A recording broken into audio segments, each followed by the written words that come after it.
Kita tulis tu je kan tajuk dia kan. IKN Aspirasi 2022 kan. Boleh saya share kat Oh, that's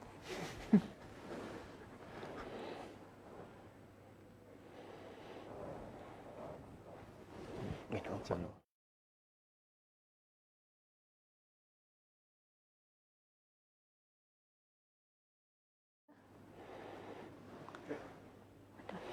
Bismillahirrahmanirrahim. Assalamualaikum warahmatullahi wabarakatuh. Terima kasih dan salam sejahtera kepada semua yang sedang mengikuti FB Live Sembang Sihat Air IKN. Pada hari ini, Sembang Sihat Air IKN kembali bersiaran pada tahun baru dengan wajah yang baru. Pada petang ini, saya Sharifah Syairah binti Syed Muhammad, Pegawai Pendidikan Kesihatan Institut Kanser Negara selaku moderator bagi program ini akan membincangkan topik menarik iaitu IKN Aspirasi 2022.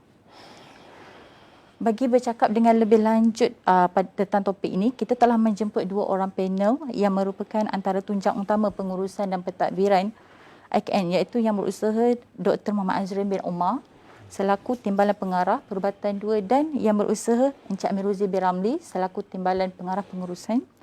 Apa khabar Dr. Azrin dan juga Encik Amiruzi, sihat? Okay, Alhamdulillah. Terima kasih Dr. Azrin dan juga Encik Amir kerana sudi meluangkan masa pada petang ini untuk bersama unit pendidikan kesehatannya.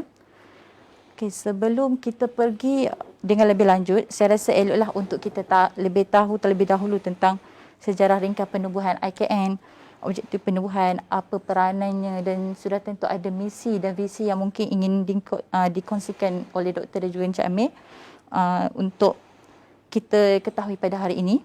Saya rasa mungkin Encik Amiruzi selaku Timbalan Pengarah Pengurusan boleh menjawab soalan ini. Silakan Encik Amir. Okay, Assalamualaikum warahmatullahi wabarakatuh. Alhamdulillahirrabbilalamin. Wassalatu wassalamu ala asyrafil anbiya'i wal mursalin wa ala alihi wa sahbihi ajma'in. Terima kasih Puan Sharifah sebagai moderator dan juga Yang Berbahagia Dr. Azrin. Okay, bagi memulakan sesi pengenalan IKN ni, sebagai latar belakang IKN ialah sedikit sejarah mengenai IKN ni. Sebenarnya IKN ni sejarah bermula daripada start 2007 iaitu daripada ilham daripada mantan Perdana Menteri kita Tun Abdullah Badawi, yang mana beliau menginspirasikan penubuhan IKN daripada kemergian Allahyarham isterinya sendiri, Datuk Seri Endi Mahmud pada tahun 2004, dan pada tahun 2009 sendiri pada tarikh 9 Januari 2007 yang amat berbahagia Tun Abdullah sendiri telah membuat majlis pecahan tanah pembinaan IKN, dan ini menjadi petanda awal pembinaan IKN. Dan selepas itu daripada tahun 2007 sehingga 2010 pihak KKM dalam proses menepasti tapak dan segalanya, dan bermula pada 1 September 2010 pembinaan bermula. Jadi sejarah KKN, pembinaan KKN bermula pada 1 September 2010 yang mana kontraktor yang dilantik telah memulakan pembinaan, dan selama 3 tahun dan pada 16 Ogos 2013 KKN telah disiap dibina dan mula beroperasi secara berperingkat mulai 2 September 2013. Dan sedikit pasal IKN ni, antara perkara menarik berkaitan IKN ni lah. Yang pertama, bila disiapkan pada tarikh bulan Ogos tersebut, IKN merupakan antara bangunan yang dibina siap 15 hari lebih awal. Dikatakan satu sejarah jugalah, sebab jarang kita jumpa bangunan yang dibina siap awal daripada tarikh yang dijangka. Yang kedua, untuk makluman lah, kadang-kadang kita terbiasa dengan IKN ni, terbiasa kata IKN ni adalah satu fasiliti bukan kerajaan, iaitu di swasta. Sebenarnya untuk makluman semua, IKN merupakan fasiliti di bawah KKM, iaitu fasiliti kerajaan seperti mana hospital-hospital biasa. Cuma dia yang berbeza dia kata institut lah, kita sebut nama hospital kanser. Dan juga dari segi sejarah pembinaan juga, IKN ni dibina, satu-satunya bangunan yang dibina yang memulakan teknologi di bawah JKR lah, di bawah sistem modeling BIM, yang mana BIM ni menggunakan modeling dan simulasi secara 3D. Sedikit mengenai visi IKN. Kita tahulah kalau berbeza dengan hospital dan juga dengan institut, kita tahu institut mesti menggambarkan sesuatu yang lain. Jadi visi IKN adalah untuk menjadi peneraja utama dalam pengurusan kanser, pendidikan, penyelidikan ke arah hidup pesakit kanser dan juga kanser survivor. Jadi 3 komponen utamalah IKN ni. Yang pertama untuk pengurusan pesakit, yang kedua untuk latihan dan ketiga untuk penyelidikan. Dan kalau untuk VC IKN yang mana menjurus juga kepada VC IKN iaitu menyediakan perkhidmatan rawatan kanser yang terbaik. Yang kedua sebagai pusat pembelajaran dan latihan kepakaran dalam pengurusan dan perawatan kanser bagi pelbagai kategori anggota kesihatan, termasuk pakar, pegawai perubatan, ahli sains bersekutu dan paramedik. Dan ketiga menjadi pusat dan peneraju dalam kajian kanser di Malaysia meliputi aspek rawatan dan penjagaan pesakit kanser dengan kerjasama agensi-agensi lain dari dalam dan luar negara. Itu adalah misi dan visi IKN. Dan juga untuk objektif IKN juga menjurus kepada visi dan misi IKN iaitu untuk menjadi pusat rujukan kanser kebangsaan. Dan yang kedua untuk menyediakan keperluan penyelidikan dan latihan yang kondusif bagi meningkatkan pengurusan rawatan kanser. Saya ingat itu saja untuk yang permulaan ni dan serah kepada penderita lah. Terima kasih. Terima kasih Encik Amir atas penerangan yang sangat bermanfaat. Mungkin anda di luar sana, tuan-puan di luar sana dapat menjadikan ini sebagai satu ilmu barulah.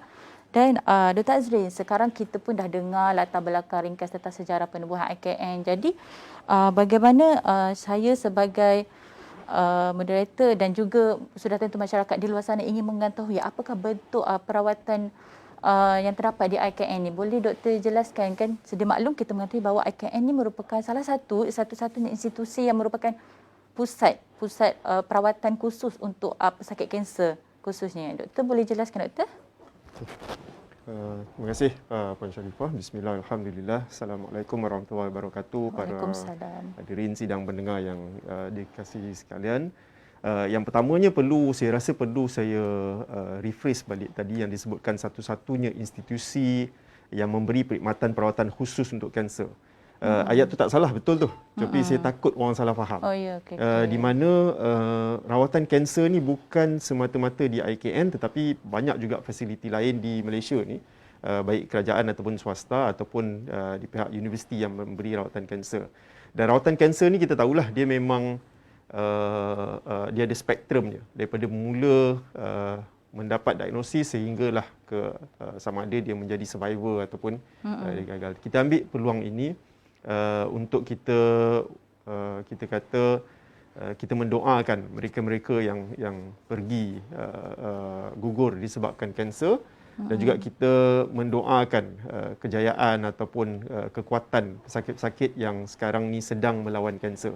Jadi seperti yang Cik Amir sebut tadi, secara ringkasnya misi IKN ini adalah rawatan, latihan dan pendidikan dan kemudian penyelidikan. So bila kita merawat pesakit kanser ini, IKN sebagai satu badan satu fasiliti yang ditubuhkan khusus untuk merawat kanser. Jadi bila kita nak melihat skop itu, kita melihat kepada perjalanan seorang pesakit kanser. Daripada dia mula mendapat diagnosis bahawa dia mempunyai kanser, kemudian kita nak menilai tahap kanser tersebut contohnya, dan kemudian kita mulakan rawatan, termasuk perancangan untuk rawatan, bagaimana kita merancang rawatan tersebut, dan kita berikan ni dari segi sama ada pesakit itu sebagai pesakit luar di klinik, pesakit dalam di ward ataupun di rawatan harian, dan semasa pesakit dirawat itu penjagaannya bagaimana di wardnya, contohnya sokongan dari segi diet, kita ada jabatan dietetik dan sajian, sokongannya dari segi ibadah. IKN adalah hospital yang mendapat penarafan Hospital Mesra Ibadah, di bawah unit Hayawat Islam. Hospital Mesra Ibadah, mana kita pastikan juga ibadah pesakit sewaktu dirawat. Kemudian bila kita nak nilai semula keberkesanan rawatan, kita nak tengok kesan sampingan rawatan dan kita rawat kesan sampingan, lepas tu kita nak follow up pesakit secara jangka panjang, dan juga termasuklah aspek-aspek lain seperti statistik tentang kanser di ni. Semua ni terangkum di dalam perkhidmatan yang diberikan oleh IKN. Dan dalam berkongsi ni, saya akui agak sedikit sukar memandangkan kita cuba untuk memberikan maklumat kepada audiens yang bukan di belatar belakangkan perubatan. Jadi saya minta maaf kalau kadang-kadang terlanjur sikit dari segi jargon-jargon perubatan ini. Tapi kita cuba sebaik mungkin. Jadi dalam kita menyampaikan perkhidmatan tadi, saya cakap daripada diagnosis, menilai tahap, terapeutik, macam mana kita merawat dan sebagainya, kita ada jabatan-jabatan yang menyediakan perkhidmatan-perkhidmatan ini. Terdiri daripada, kalau kita tengok dari segi klinikalnya, kita ada jabatan yang paling besar di sini adalah radioterapi dan onkologi. Ataupun ringkasannya RTO. Radioterapi dan onkologi ini, dia memberikan, kalau rawatan yang biasa kita dengar mungkin kemoterapi, hormonoterapi yang berada di hospital-hospital lain. Kemudian kita ada juga brachytherapy. Brachytherapy ni maksudnya kita memberikan radiasi, rawatan kepada kanser, sel kanser, tetapi sama ada pada organ tu sendiri ataupun berdekatan dengan sel kanser tu sendiri. Dan kemudian teleterapi, radioterapi yang biasalah. Sebab apa benda-benda ni, perkembangan di dalam dunia perubatan ini, dia semakin, radioterapi tu kita cuba untuk semakin hampir, semakin dekat dengan sel kanser ataupun organ yang terlibat dengan kanser, disebabkan radiasi ni dia ada kesan kepada sel-sel lain yang sihat, organ lain yang sihat. Jadi selagi boleh kita cuba untuk mendapatkan lokasi yang paling tepat. Disebabkan itu juga, walaupun kita buat teleterapi ataupun external beam radioterapi yang biasa kita lakukan ini, kita ada juga kelengkapan di sini, IKN ni, kita ada selain daripada rawatan teleterapi itu sendiri, adalah mesin-mesin, contohnya CT simulator. Kita ada 2 mesin CT simulator di sini yang membolehkan kita mendapatkan lokasi yang paling tepat supaya sel kanser tu dapat dibunuhlah, kita kata, dengan rawatan radiasi. Dan kemudian kita ada juga unit-unit komputer perancangan rawatan radioterapi tadi. Itu radioterapi dan onkologi. Kita ada satu lagi bidang kepakarannya di sini, iaitu perubatan nuklear, nuclear medicine. Nuclear medicine ini adalah satu bidang di mana dia macam radiologi, macam X-ray, untuk masyarakat umum lah, pemahamannya begitulah. Dia semacam radiologi, tetapi image yang kita dapat itu dibuat selepas kita memberikan ubatan ataupun radiopharmaceutical, ataupun bahasa Inggerisnya radioactive tracer contohnya untuk layman ni kan. Kita bagi ubat tu pada pesakit dan kemudian baru kita dapat image tu. Sebab dia mengenal pasti radiation ataupun radiasi yang keluar daripada pesakit selepas kita bagi ubat. Jadi untuk tujuan ini dia boleh bagi diagnostik, dia boleh bagi terapeutik. Apa contohnya yang mungkin orang di luar sana yang mudah faham, ataupun mungkin ada saudara kita ataupun kawan-kawan kita yang terlibat, adalah contohnya kita memberikan iodine yang ditekkan dengan bahan radioaktif ini. Jadi iodine ni dia akan pergi ke thyroid. Jadi dengan memberikan radioiodine, kita boleh buat scan untuk tahu di mana lagi sel kanser thyroid ni berada dalam badan, contoh. Ataupun kita boleh gunakan itu sebagai rawatan, mana dia akan serang ke sel-sel kanser lah. Dia akan pergi cari. Ataupun di perubatan nuklear ni juga, dia menyediakan perkhidmatan PET scan.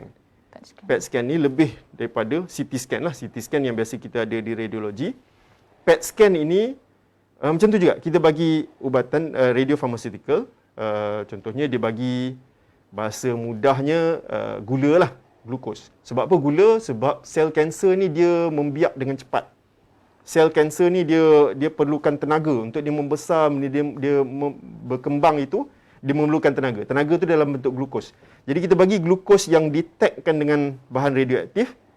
Glukos ni akan pergi ke sel yang aktif berkembang ni. Jadi dari situ komputer akan tengok di mana tempatnya dan akan diinterpret ataupun ditafsirkan oleh pakar-pakar perubatan nuklear kita. Sama ada ini disebabkan sel kanser ada di tempat lain yang menyebabkan glukos tu pergi ke sana. Kan? Itu contohlah praktikal. Dan satu lagi perubatan nuklear ini, kita hasilkan juga radiopharmaceutical tadi. Bahan-bahan radioaktif untuk pharmaceutical ini tadi, kita hasilkan di sini sebab kita ada alat cyclotron. Dan kita supply ke Hospital Kuala Lumpur, Hospital Pulau Pinang dan hospital-hospital swasta yang lain. Ini antara yang dibuat oleh perubatan nuklear. Kita ada juga jabatan pembedahan. Jadi perkhidmatan jabatan pembedahan ni, kita ada jabatan pembedahan, kita ada jabatan gynae onkologi ataupun masyarakat kita panggil sakit puan. Dan puan kita ada bedah mulut, oral maxillofacial. Kan, dan dalam jabatan pembedahan ni disebabkan pakar perunding kanan kita yang mengetahui jabatan pembedahan adalah Dr. Syukri yang pernah pun kita bawakan dalam sesi Sembang Sihat ni, adalah beliau merupakan pakar pembedahan upper GI, bahagian gastrointestinal, bahagian atas kan, perut dan sebagainya. Maka terlibat juga ada program-program yang bukan kanser. Contohnya untuk operation ataupun pembedahan-pembedahan yang bertujuan untuk obesity, untuk mengatasi obesity. Lepas tu kita ada dekat sini, macam saya sebut tadi, di spektrum untuk pesakit kanser ni, kita ada satu lagi rawatan ataupun perubatan paliatif dan rawatan sokongan. Perubatan paliatif ni bagi mereka yang di luar sana yang mungkin tidak berapa familiar dengan ataupun tak biasa dengan rawatan paliatif ini, dia suatu bidang perubatan yang tertumpu kepada menyediakan relief ataupun kelegaan kepada pesakit, dan dia fokus kepada gejala dan juga kesengsaraan lah kita kata. Kan, sebab dia matlamatnya untuk memperbaiki quality of life. Nilai kehidupan, kualiti kehidupan untuk pesakit, untuk keluarga, caregiver dan sebagainya. Selain tu kita ada juga radiologi kan, yang ada CT scan, MRI, ultrasound, X-ray, dan di sini kita ada interventional radiologist. Interventional radiology ni tak banyak center ataupun pusat fasiliti kesihatan KKM yang ada. Interventional radiology ni adalah satu bidang kepakaran kepada radiologi, di mana dia boleh contohnya dia boleh buat macam kalau orang ada masalah jantung dia buat angiografi, tapi di sini dia guna kaedah yang sama, masuk melalui salur darah direct kepada organ yang kita nak kita nak attack tu lah, yang ada sel kanser tu, dan kita bagi ubat untuk membunuh kanser di situ. Kan, di dalam bentuk ablation ke ataupun kita panggil radio frequency ablation, cryo ablation kan, macam-macam lagi lah. Itu secara ringkasnya lah radiologi. Patologi kita ada patologi kimia di sini, microbiology. Microbiology ni kaji kuman lah. Kaji kuman. Tapi orang Melayu tak adalah panggil itu kajian makhluk halus ke apa. Ada term yang masyarakat mungkin tak faham kan. Microbiology. Dalam kes COVID, untuk test COVID ni, ini bidang kuasa patologi lah. Jadi dia banyak, dia agak sibuk dalam waktu kita sibuk dengan COVID ni. Di situ juga ada transfusi, histopatologi dan cyto, tapi ini lebih kepada untuk pengumpulan spesimen dan dihantar ke hospital lain, Hospital Putrajaya. Kita juga ada jabatan kecemasan yang menyediakan perkhidmatan kepada pesakit-pesakit kanser yang mengalami kecemasan. Jadi jabatan kecemasan kita bukan di IKN ni bukan seperti jabatan kecemasan di hospital lain. Tak sama kan? Tak sama. Kita sini kita rawat pesakit kanser saja. Kita buat masa ini kita tidak ada pakar perubatan kecemasan di sini. Tetapi kita berjiran je dengan Hospital Putrajaya. Jadi kalau ada sebarang keperluan yang memerlukan support ataupun sokongan daripada Putrajaya, kita transfer ke sana lah. Suka saya sebut bila kita cakap klinikal tadi kan, ada radioterapi onkologi, nuclear medicine, pembedahan, gynae onkologi, palliatif, oral maxillofacial. Mungkin ada yang baru perasan, sini rupanya dia tak macam hospital lain. IKN dia tidak ada ortopedik, dia tidak ada pediatrik, dia tidak ada even general medicine kan. Banyak lagi jabatan yang biasa kita jumpa di hospital lain tidak dapat di IKN. Sebab dia khusus untuk kanser. Adalah ketara perbezaan tu kan antara hospital biasa kan? Betul. Jadi macam saya sebut juga tadi, daripada mula pesakit diagnosis masuk ke ward, jadi di situ banyak pasukan yang support. Antara lain adalah kita punya di sini IKN kita ada perubatan tradisional dan complementary TCM, traditional and complementary medicine. Yang mana di IKN ini kita sediakan perkhidmatan dari segi herba, terapi herba dan juga acupuncture. acupuncture, TCM lah. Dan macam saya sebut, diet disokong oleh Jabatan Dietetik dan Sajian. Kita ada farmasi yang melihat kepada ubat-ubatan. Kita ada unit hal ehwal Islam tadi yang melihat kepada hospital mesra ibadah, memastikan pesakit dapat beribadah dengan selesa sewaktu berada di jabatan. Kita ada fizioterapi. Kemudian kita ada untuk kebajikan pesakit, kita ada unit kebajikan sosial perubatan. Untuk memastikan kualiti perkhidmatan kita terjamin, kita ada jabatan kualiti. Menyokong perkhidmatan IT ni, kita ada Jabatan Teknologi Maklumat. Lepas tu kita ada yang melihat kepada statistik segalanya, Cancer Registry. Kemudian yang membuat penyelidikan CRC, kita punya kita punya Clinical Research Center, dan banyak lagi lah. So bila kita bercakap tentang pendidikan kesihatan kepada umum, kita ada unit pendidikan kesihatan yang mengusahakan program seumpama sembang sihat ni dan sebagainya. So penyampaian perkhidmatan tadi saya sebut, kita melalui pesakit dalam, pesakit luar dan juga daycare lah, rawatan harian. Disebabkan tadi saya sebut kita berdekatan dengan Hospital Putrajaya, kita juga mempunyai inisiatif-inisiatif di bawah program kluster. Kementerian Kesihatan Malaysia dia ada program kluster yang melibatkan kerjasama erat di antara beberapa hospital. Jadi untuk di wilayah ini ataupun di kawasan ini, kita bersama dengan Hospital Putrajaya terlibat sebagai kluster lah. Banyaklah kerjasama di antara kedua hospital ni. Saya rasa itulah lebih kurang perkhidmatan. Kalau kita nak cerita memang panjang. Saya tak cerita detail. Tetapi itulah lebih kurang perkhidmatan yang diberikan oleh IKN, Institut Kanser Negara. Terima kasih Dr. Azrin. Merupakan satu penjelasan dan pencerahan yang sangat lengkaplah saya kira mengenai tentang apa masyarakat sudah tentu di luar sana ingin tahu apa yang bentuk perkhidmatan ditawarkan dekat IKN kan. So selepas ni kita pun dah tahu tentang latar belakang atau sejarah ringkas tentang penubuhan IKN dan juga bentuk perawatan apa yang ada dekat IKN. Jadi selepas ni kita juga akan mengetahui tentang apa prosedur rawatan yang kalau kita nak dapat kat IKN kan. Okey Dr. Azrin, saya sebelum ni pun seringlah ditanyakan oleh rakan-rakan di luar sana kan. Rakan-rakan saya tanya apa bentuk perawatan prosedur lah yang terdapat di IKN ni. Jadi boleh tak doktor jelaskan macam mana mungkin adakah terdapat prosedur tertentu kan untuk seseorang tu mendapatkan rawatan di IKN. Bagaimana tu doktor? Boleh doktor jelaskan tak? Bismillah. Baik. Pertamanya kita kena tahu bahawa IKN ini dia sebuah pusat rawatan tertiary. Dia hospital rujukan. Maknanya dia mendapat rujukan daripada luar.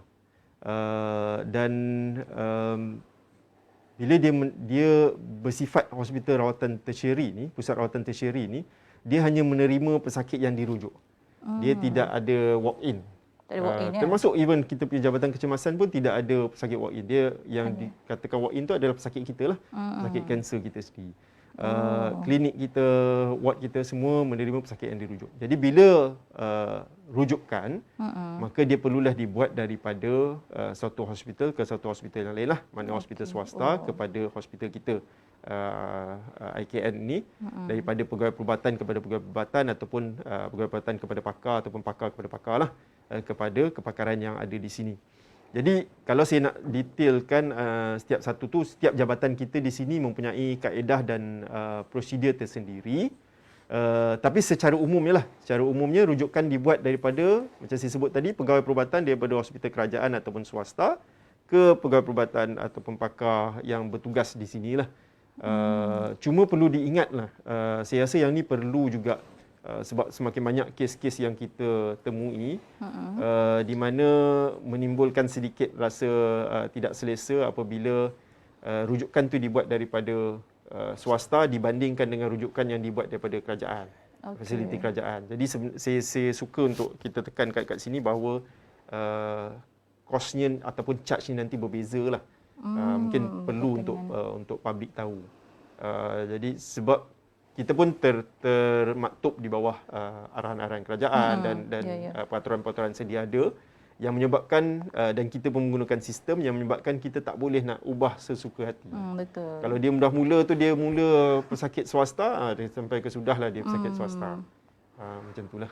Okey, terima kasih Dr. Azrin atas penjelasan yang seringkas tadi. Kalau dilihat perkhidmatan rawatan kanser di IKN ni, boleh dikatakan IKN ni antara pusat rawatan kanser mempunyai peralatan canggih dan berteknologi maklumat terkini kan.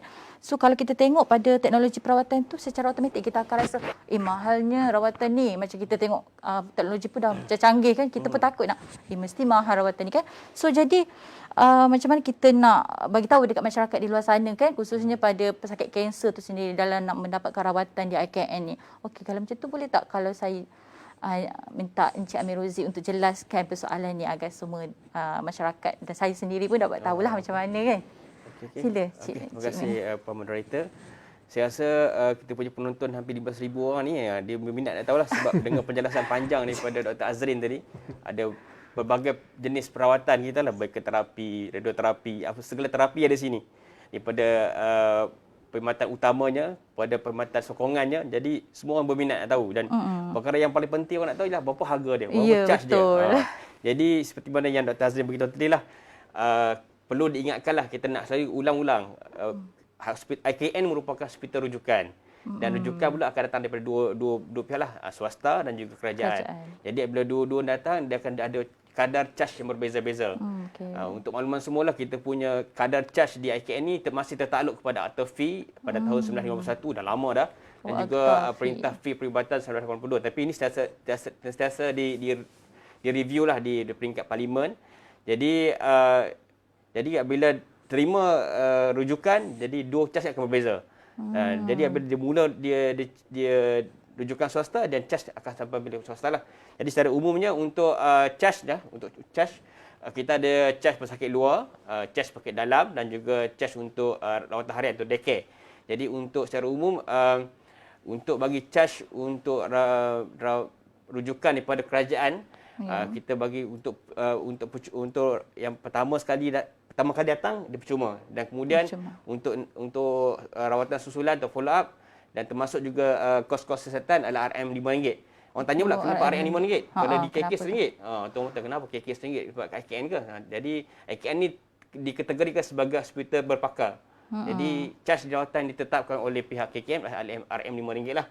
Dan juga untuk bagi rujukan daripada pengamal persendirian atau swasta, charge yang dikenakan adalah RM30 bagi rawatan pertama, dan juga untuk setiap follow up RM5, dan ini tak termasuk dalam charge kesihatan lah. Dan juga untuk bagi kes-kes follow up yang telah keluar daripada ward, RM5 bagi setiap rawatan, bagi termasuk juga kos-kos kesihatan. Kalau untuk charge, kita ada jabatan kecemasan yang mana kita khususkan kepada pesakit-pesakit kanser yang datang ke jabatan kecemasan. Jadi untuk charge jabatan kecemasan bagi orang awam adalah RM1, dan untuk makluman lah, sebenarnya KN tak menerima warga asing, tapi untuk makluman semua bagi charge warga negara asing RM100. Ini bagi kes-kes pesakit kanser yang datang di jabatan kecemasan.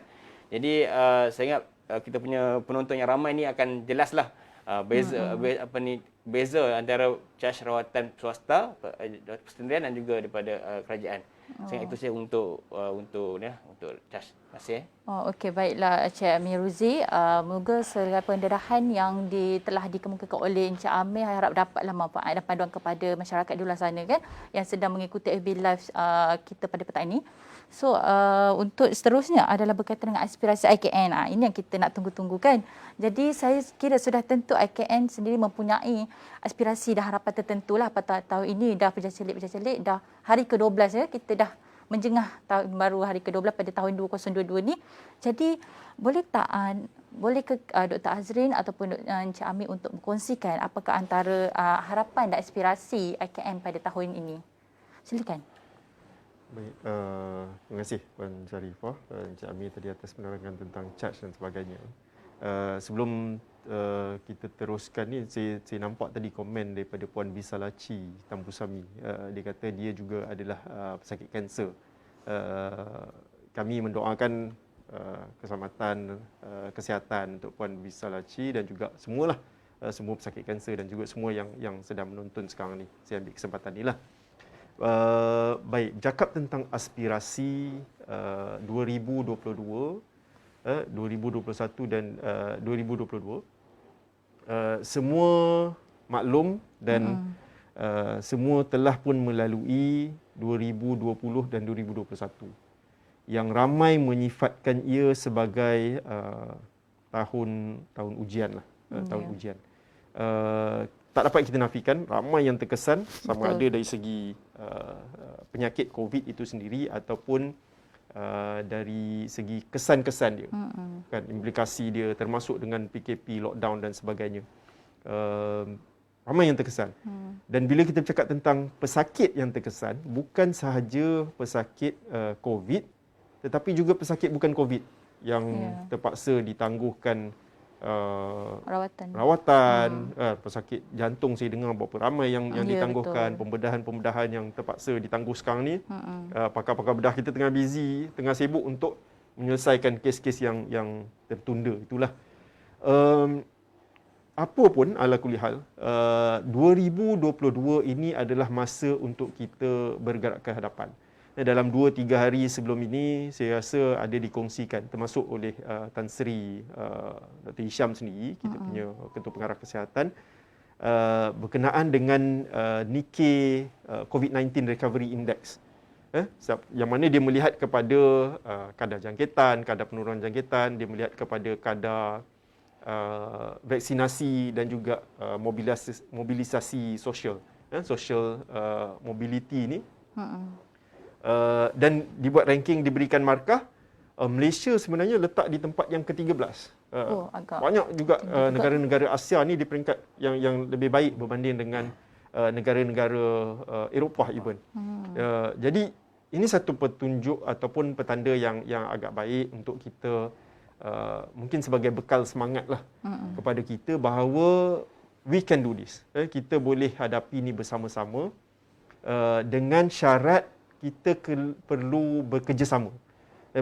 Bila bekerjasama ni, semua orang memainkan peranan masing-masing dan tidak ada satu orang pun ataupun satu pihak pun yang sepatutnya merasakan dialah yang paling hebat, yang paling betul, yang tak buat salah dan sebagainya.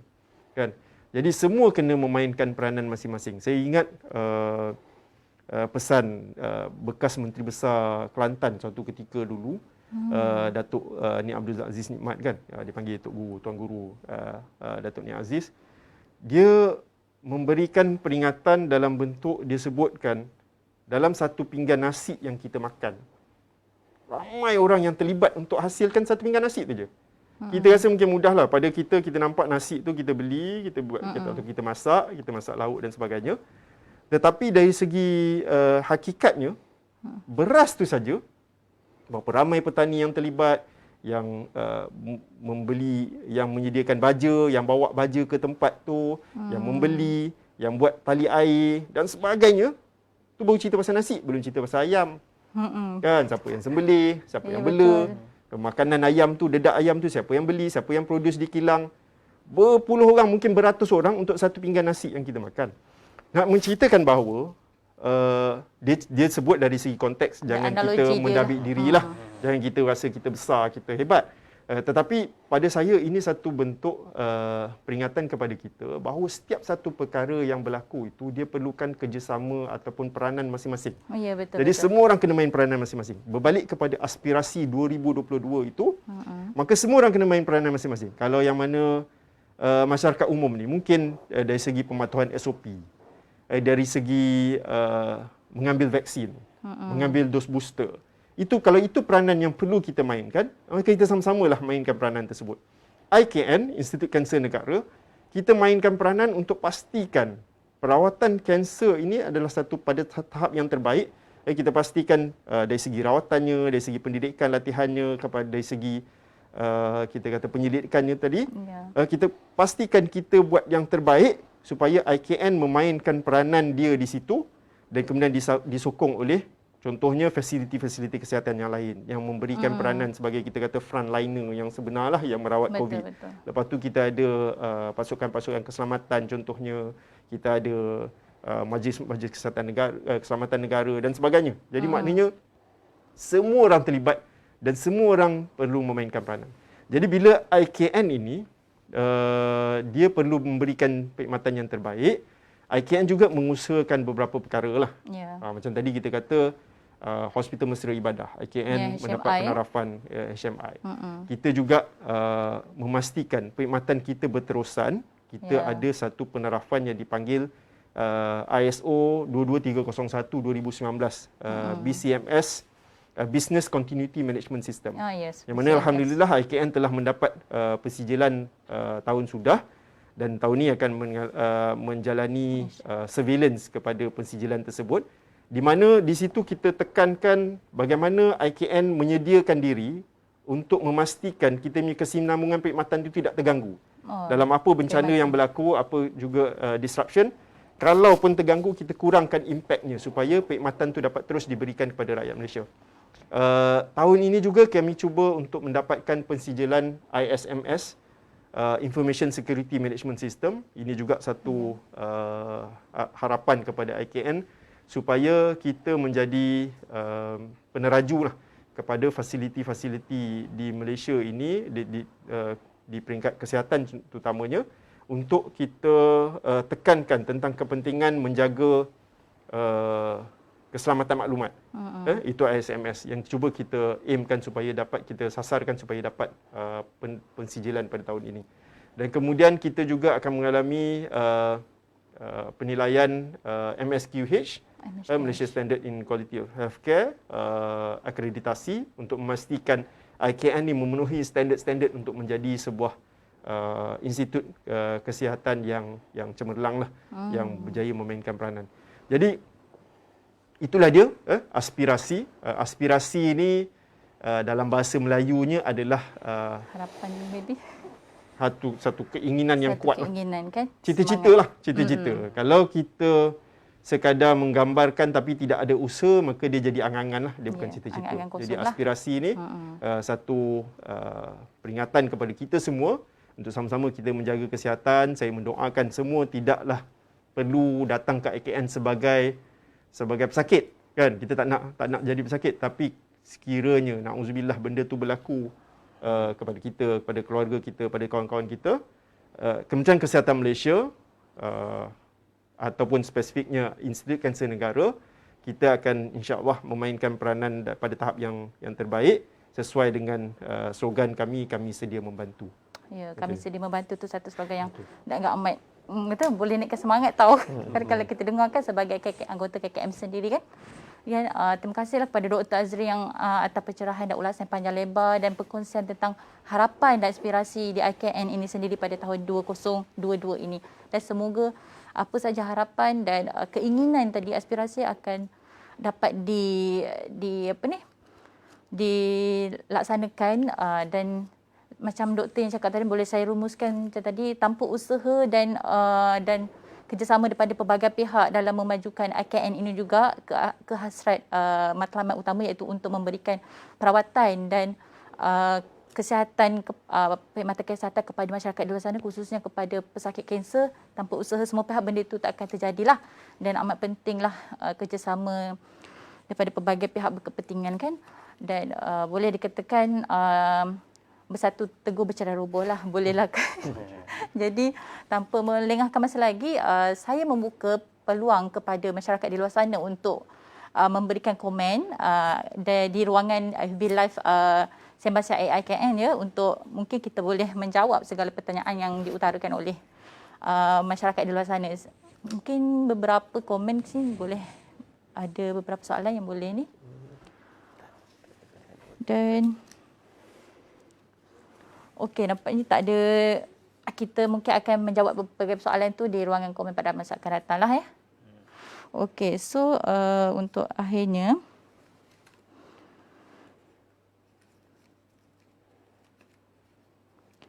saya rasa untuk slot Sembang Sihat IKN hari ini akan berakhir di sini. Dan sebelum itu, sekali lagi lah saya ingin memberi peluang kepada kedua-dua panel kita untuk memberi kata-kata akhir ataupun sebarang makluman yang mungkin ingin dikongsikan kepada masyarakat di luar sana yang mengikuti sesi FB Live Sembang Sihat IKN.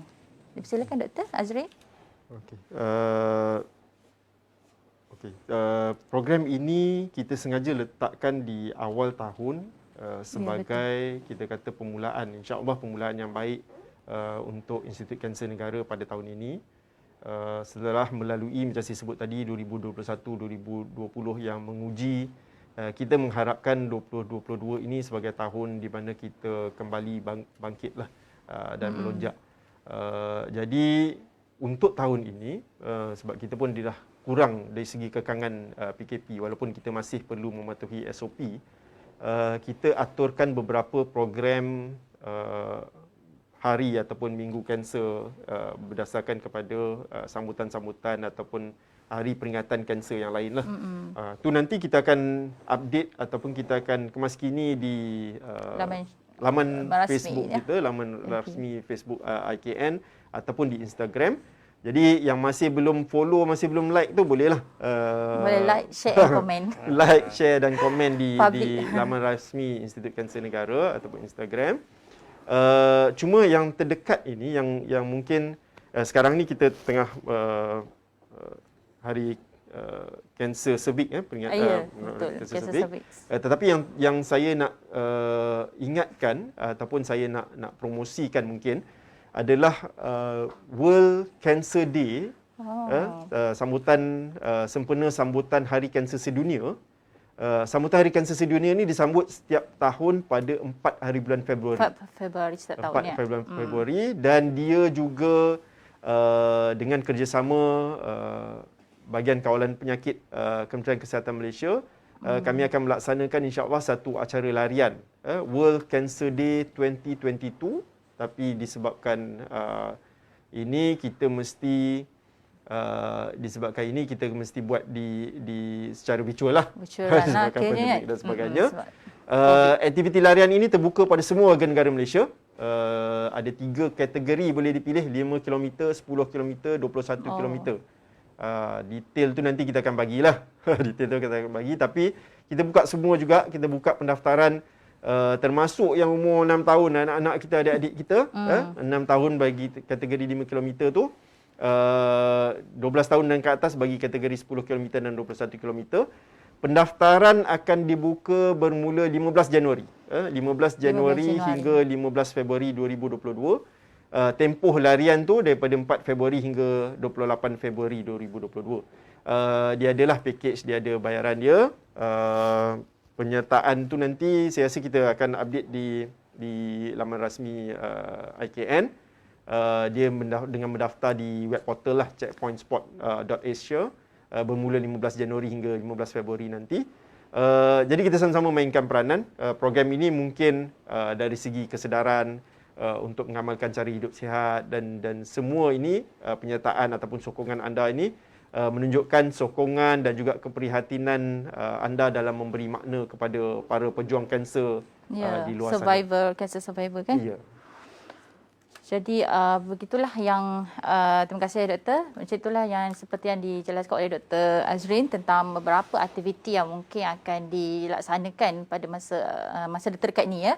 Menjelang Februari nanti kita ada Hari Kanser Sedunia kan. Mesti meriah ni. Tak sabar ni. Mesti ramai orang akan digalakkanlah untuk attend kan aktiviti yang macam ni walaupun dalam keadaan pandemik COVID, kita masih tak ada alasan untuk bergerak secara sihat dan amalkan kesejahteraan yang ni lah dalam waktu COVID ni. So jadi tanpa membuang masa lagi lah, kita pun dah sampai ke penghujung ni nampaknya. Jadi terima kasihlah kepada kedua-dua panel kita pada hari ini dan atas penerangan yang begitu padat dan berinformasi sekali pada hari ini, dan semoga dengan perkongsian maklumat tu dapat dimanfaatkan dan sebagai panduan kepada masyarakat di luar sana, khususnya kepada para pesakit kanser ya, dan juga ahli-ahli keluarga pesakit kanser lah. Sangat pentinglah untuk memahami tentang apa yang kita bicarakan pada hari ini. Dan dengan ini saya mengakhiri sesi Simbang Sihat at IKN ini dengan ucapan wabillahi taufiq wal hidayah. Wassalamualaikum warahmatullahi wabarakatuh. Assalamualaikum. Sekian, terima kasih. Terima kasih Dr. Azrin dan Encik Amir. Terima kasih.